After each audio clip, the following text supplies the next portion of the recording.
In fact, altitude is one of 5 major factors that affect climate. If you walked up a mountain pathway, for example, you would find that the temperature would drop 3.5 degrees Fahrenheit for every 1,000 feet you climbed, or 6.5 degrees Celsius for every 1,000 meters.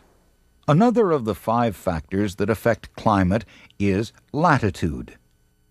Because the sun's radiant energy shines directly on areas nearest the equator, that is where the warmest areas of the Earth are found. Farther to the north and farther south, the angle of sunlight becomes smaller, so there's less heat from the sun at those locations. At the North Pole and South Pole, the angle of sunlight is so small that very little heat finds its way to the Earth's surface in those places. Latitude takes on added importance as the Earth makes its annual journey around the sun.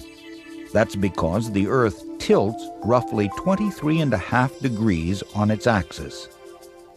So when it's at this position in July, it's summer in the northern hemisphere, because the sun's light and heat is aimed more directly there.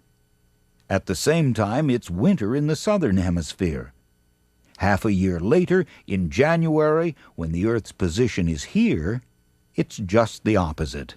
Now the sun's light and heat are aimed more directly at the southern hemisphere, so it's summer there, and winter in the northern hemisphere. Now, on to the third of the 5 factors that affect climate, the Earth's topography, that is, its surface features. Mountain ranges are an example of a topographical feature that can play a major role in a climate's precipitation levels. As humid air moves in from an ocean and then sweeps upward across the mountain slopes, the air cools, and the moisture swept off the water begins to form a cloud. As the tiny water droplets in the cloud come together, they become heavier and then fall to the ground. As the air skims down the other side of the mountain, it heats up and the cloud vanishes. The side of mountains facing away from oceans are often dry. In addition, a so-called rain shadow may stretch more than 100 miles downwind from a mountain range. Rain shadow areas are known for their dry lands and dry air. Oceans and large lakes, the fourth of the 5 factors that affect climate, often moderate what might otherwise be more extreme weather conditions. An example occurs in San Francisco, California, on the shores of the Pacific Ocean.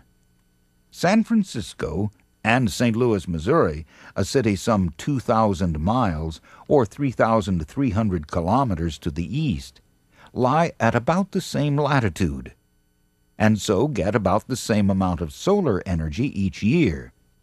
Yet San Francisco's climate is much less extreme than that of St. Louis.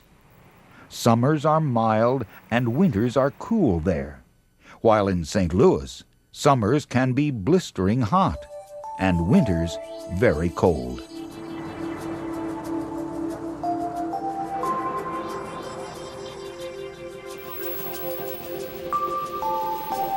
The difference is the moderating winds that blow off the surface of the Pacific Ocean. They act as a kind of giant air conditioning system. Or take the case of the British Isles, which for the most part have mild summers and cool and rainy winters. The northern tip of the Isles is located on a latitude that runs north of Moscow, Russia, a city that has cold, snowy winters and very short, cool summers. The contrast is caused by the warm ocean waters that flow by the Isles, waters that originate off Africa's west coast near the equator. Now, on to the Earth's winds, the last of the 5 factors we'll discuss that affect climate. There are 6 belts of winds that encircle the Earth.